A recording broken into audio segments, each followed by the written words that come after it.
তোমাকে যে তখন থেকে কল করছি, তুমি তুলছো না কেন? কেন কল করেছিলেন? লেট হচ্ছে বলে। কতক্ষণ লেট হয়েছে? 2 মিনিট।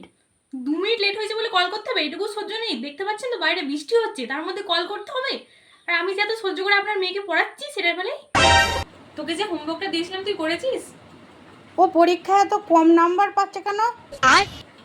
ও যে পরীক্ষায় পাস করেছে না, এটাই আপনার কপালে হাত বুলানো দরকার, ঠিক আছে? ওর যে পড়াশোনা, বুঝতে পেরেছিস তাহলে এটা?